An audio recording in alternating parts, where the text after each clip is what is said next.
Engines. They were all bigger than Edward and boasted about it. "The driver won't choose you again," said Gordon. "He wants strong engines like us." But the driver and fireman felt sorry for Edward.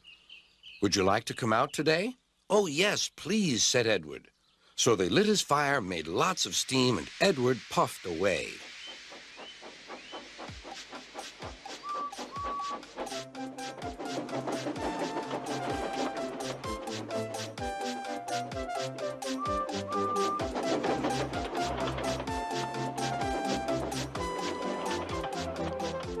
Edward worked hard all day. The coaches thought he was very kind, and the driver was very pleased.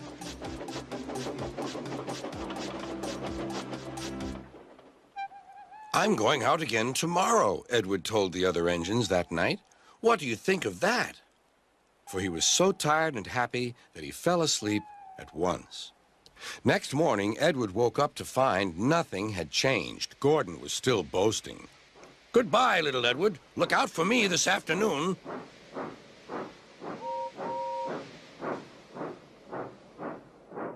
Edward went off to do some shunting. He liked shunting. It was fun playing with freight cars. He would come up quietly and give them a push.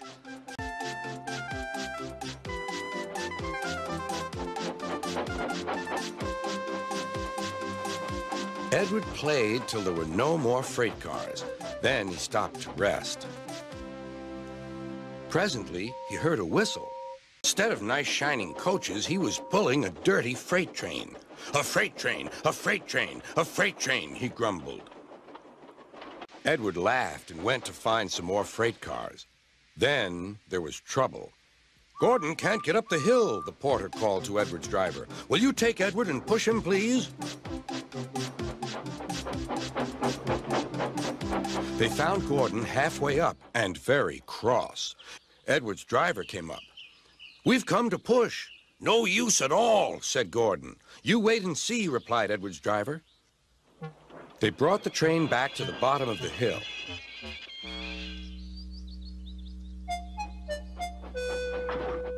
"I'm ready," said Edward. "No good," grumbled Gordon. They pulled and pushed as hard as they could.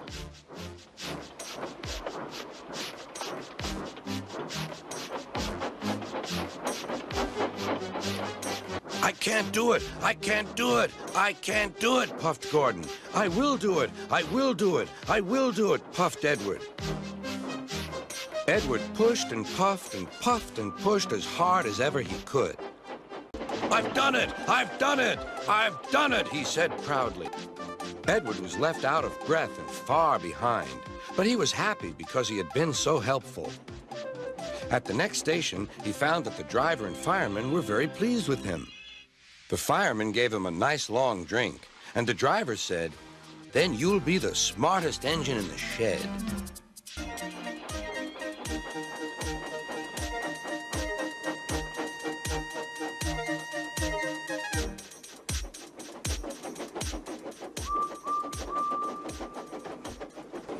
As time went on, Edward and Gordon would often pass by.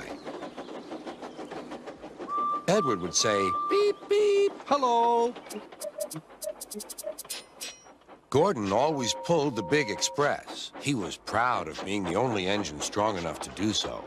Edward was the only engine left. "I'll come and try." "No use. Edward can't push the train." Kind Edward puffed and pushed and pushed and puffed, but he couldn't move the heavy coaches. "Beep, beep," said Edward. "I'm ready."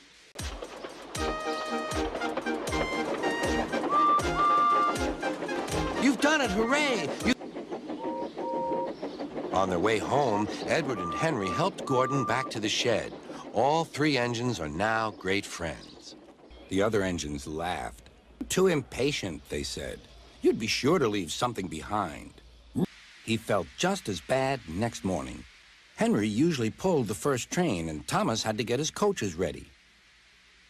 If Henry is ill, he thought, perhaps I shall pull his train. The other engines didn't take much notice, for But one night, Edward came to the shed. He was a kind little engine and felt sorry for Thomas. "I've got some freight cars to take home tomorrow. If you take them instead of me, I'll push coaches in the yard." "Thank you," said Thomas. "That will be nice." Next morning, Edward and Thomas asked their drivers, and when they said yes, Thomas ran off happily to find freight cars.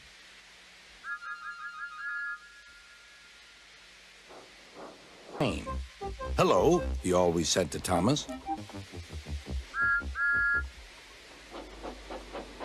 But he still had a lot to learn. "You can pull coaches or freight cars quite easily, but you must learn by your mistakes." "Be careful with the coaches, James," said kind little Edward. "They don't like being bumped." Everyone came to admire James.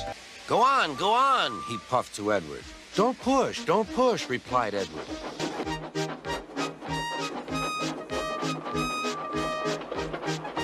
But no one seemed to know about Sir Topham's new hat, so James felt happier. Presently, they came to the station where Thomas was waiting with his two coaches. "Hello, James," said Thomas. "Feeling better? That's good." Edward and James passed the field where James had had his accident. The fence was mended and the cows were back again.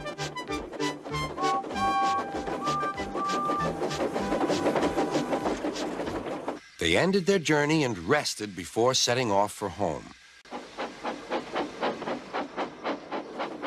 But the conductor stopped the cars and got out to warn approaching engines. "What silly things freight cars are! There might have been an accident." "Should I help you, James?" called Edward. "No, thank you. I'll pull them myself." "Beep, beep," he whistled. Then James saw Sir Topham Hatt. "Oh, dear, what will he say?" he asked himself. "You've made the most troublesome train on the line behave."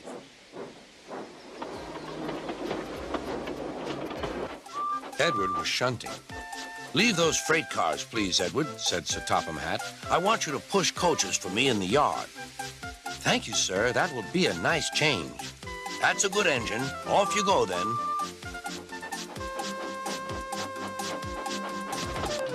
So Edward found coaches for the three engines, and that day the trains ran as usual.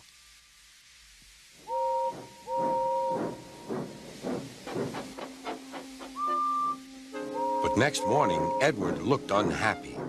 Gordon came clanking past, hissing rudely. "They all hiss me, sir," answered Edward. "They say tender engines don't shunt, and last night they said I have gray wheels. I haven't, have I, sir? But all the same, we do need another tank engine here." "Edward," he called, "here's Percy. Will you show him everything?"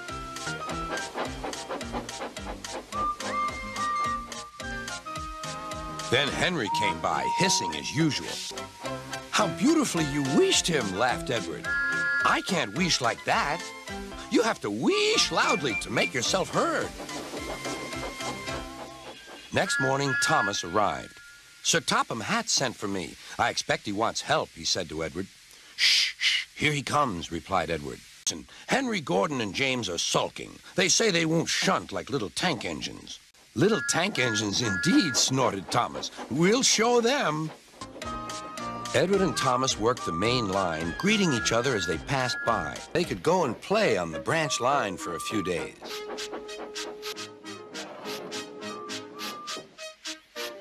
Edward and Percy played with the freight cars. "Stop, stop, stop," screamed the cars.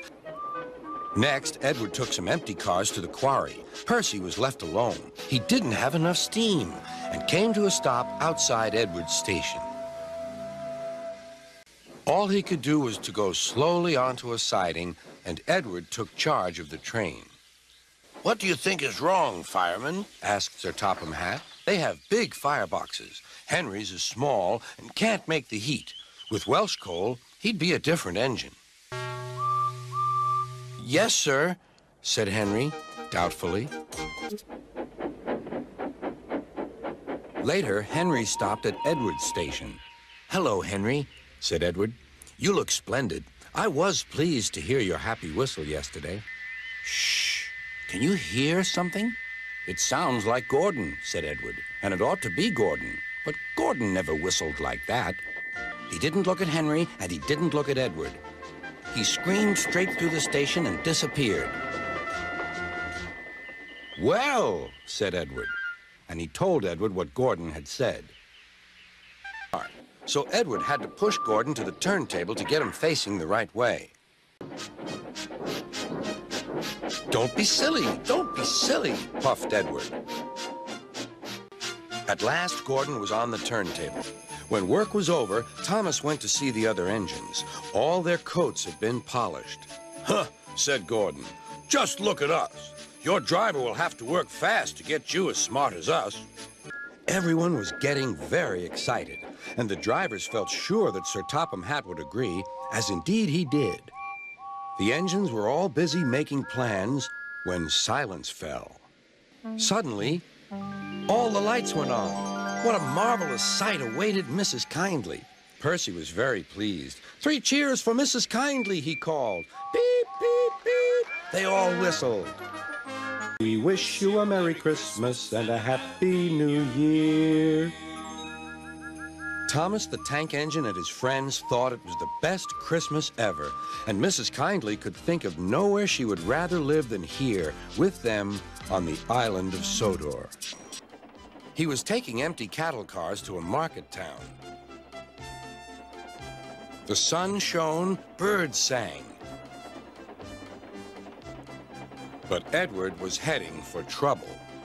Come on," he puffed. "Oh, oh!" screamed the cars. Edward puffed and clanked. The cars rattled and screamed. Some cows were grazing nearby. They were not used to trains. The noise and smoke disturbed them. As Edward clanked by, they broke through the fence and ran across the line. Edward felt a jerk, but didn't take much notice. He was used to cattle cars. Bother those cars, he thought. Why can't they come quietly? He was at the next station before either he or his driver realized what had happened. Old Toby was cross. "You couldn't help it, Edward. They've never met cows. I have, and I know the trouble they are."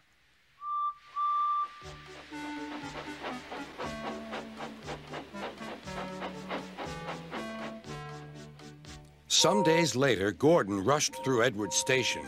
"Boop, boop! Mind the cows! Hurry, hurry!" puffed Gordon. "Well, well, well," chuckled Edward. "Two big engines afraid of a cow. We didn't want the poor thing to hurt herself by running up against us. You see what I mean, my dear Edward?"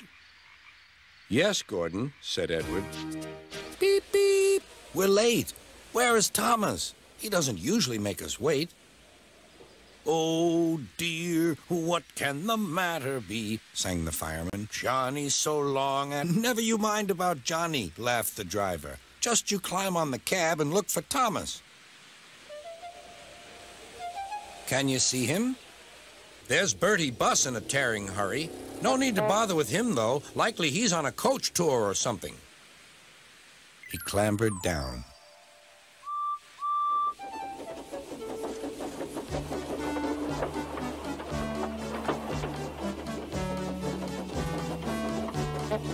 "Stop! Stop! I've got Thomas's passengers!" wailed Bertie, roaring up to the gates. It was no good. Edward was gone. Why did I promise to help the passengers catch the train?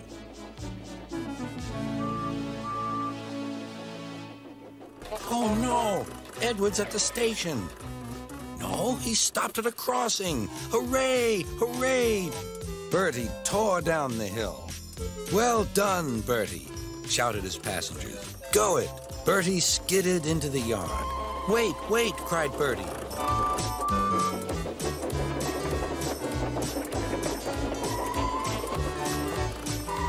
"This hill is too steep! This hill is too steep!" grumbled the coaches as Edward snorted in front. They reached the top at last and ran smoothly into the station.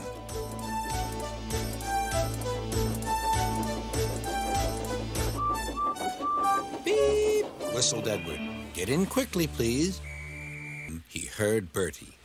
Everything seemed to happen at once, and the station master told the conductor and driver what had happened. "I'm sorry about the chase, Bertie," said Edward.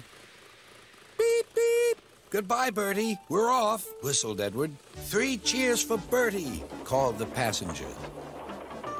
"I'm going to the scrapyard today," Edward called to Thomas. "What, already? You're not that old," Thomas was only teasing.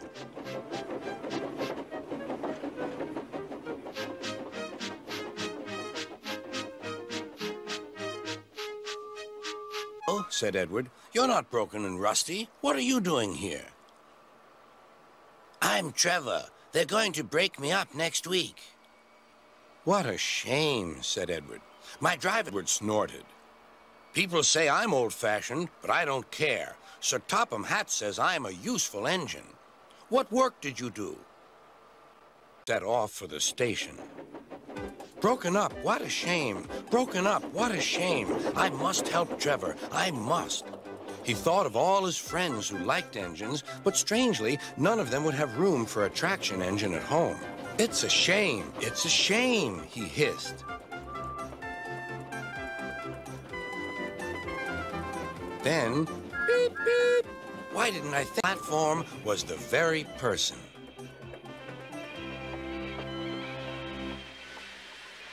"Him, sir. He saws wood and gives children rides."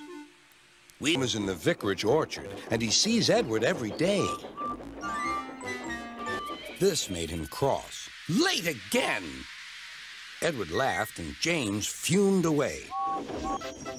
The fireman was ready when Edward arrived.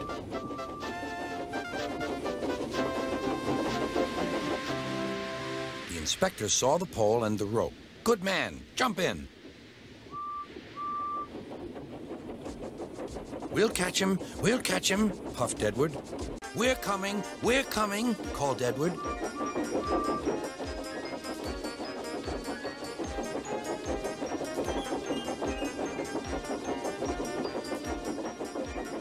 Edward was panting up behind with every ounce of steam he had. At last, he caught up with James.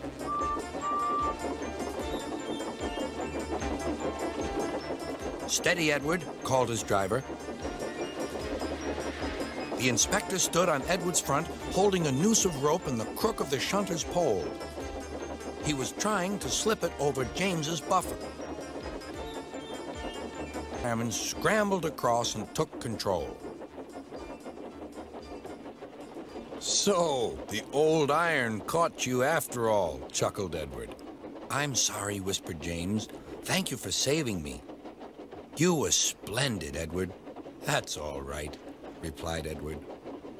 The engines arrived at the station side by side. Sir Topham Hatt was waiting. "I'm proud of you, Edward. You shall go to the works and have your worn parts mended." "Oh, thank you, sir," said Edward. It'll be lovely not to clank. Came to see him every day, but sometimes Trevor didn't have enough work to do. "Cheer up," smiled Edward. "Sir Topham Hatt has work for you at his new harbor. I'm to take you to meet Thomas today."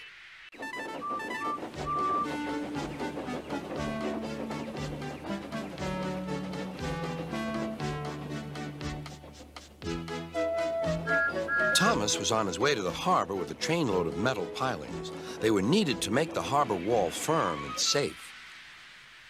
"A traction engine," explained Trevor. "I run on roads instead of rails."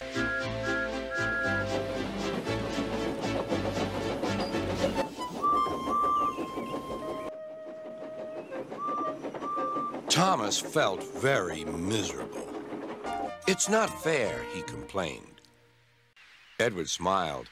"I know you aren't, and so does Sir Topham Hatt. You wait and see. Why don't you help me with these cars?"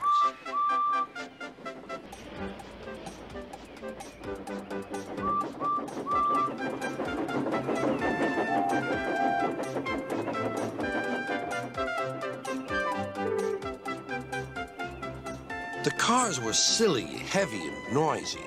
The two engines had to work hard, pushing and pulling all afternoon. The engines were finding life difficult. Workmen were mending the viaduct on the main line.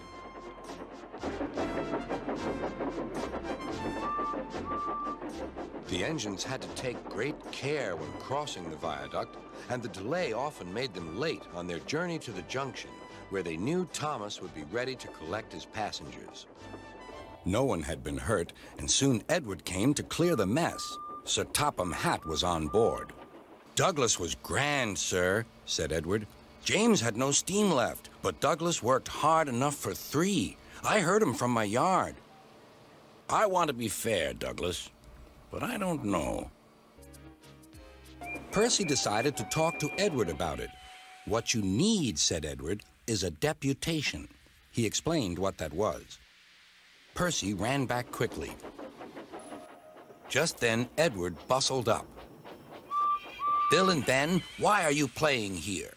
"There's no cause to be rude," said Edward severely. "This engine is a Metropolitan Vickers diesel-electric Type 2.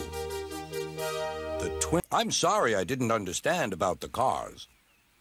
"That's all right then," said Edward. "Now off you go, Bill and Ben. Fetch Boco's cars, then you take this lot." "There's no real harm in them," he said to Boco, "but they're maddening at times." Boco chuckled. "But their track and bridges are not so strong as those on the main line. Sir Topham Hatt does not allow the heavier main line engines like Gordon to run on them. But one day, the way Gordon was talking, you would have thought Sir Topham Hatt had given this order for quite another reason." "What isn't fair?" asked Edward. "Never mind, Gordon. I'm sure Boco will let you pull his freight cars sometimes." "Why not? It would be a nice change." "Sir Topham Hatt would never approve," huffed Gordon. "Branch lines are vulgar." Gordon puffed away. Edward chuckled and followed him to the station. But tonight there was trouble. He thought the conductor had waved his flag. Gordon started, leaving luggage, his passengers, and the conductor all standing on the platform. To make matters worse, by the time Gordon had been stopped and brought back, Edward was already late with his train. So now he set off first. But the signalman at the junction wasn't told about the change. By mistake, he sent Edward along the main line. He found it hard to start the heavy train. "Did you see him straining?" asked Henry. "Positively painful," remarked James. "Just pathetic." "You're all jealous. Edward's better than any of you." "I've done it. We're off." "I've done it. We're off," said Edward as he finally puffed out of the station.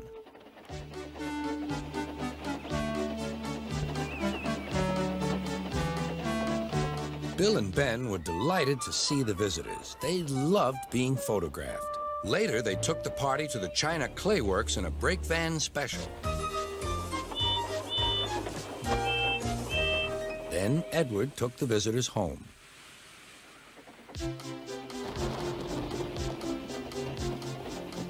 On the way, the weather changed. Wind and rain buffeted Edward. His sanding gear failed, and his fireman rode in front, dropping sand on the rails by hand. Suddenly, Edward's wheels slipped fiercely, and with a shrieking crack, something broke. The crew inspected the damage. Repairs took some time. "One of your crank pins broke, Edward," said his driver. "We've taken your side rods off. Now you're like an old-fashioned engine." "Can you get these people home? They must start back tonight." "I'll try, sir," promised Edward. Edward puffed and pulled his hardest, but his wheels kept slipping, and he could not start the heavy train. "We've loosened the couplings, Edward. Now you can pick up your coaches one by one, just as you do with freight cars." "That'll be much easier," said Edward. "Come on," he puffed and moved cautiously forward.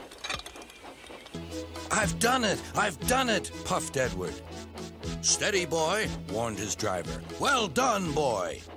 You've got them! You've got them!" and he listened happily to Edward's steady beat as he forged slowly but surely ahead. At last, battered, weary, but unbeaten, Edward steamed in. Henry was waiting for the visitors with the special train. Beep, beep! Cheered and thanked Edward, his driver and fireman.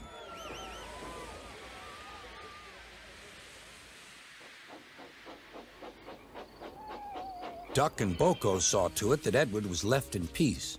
Gordon and James remained respectfully silent. It would be nice to sing carols again, sighed Thomas as he set off on his important mission. Be quick now. At the big station, 1, 2, 3.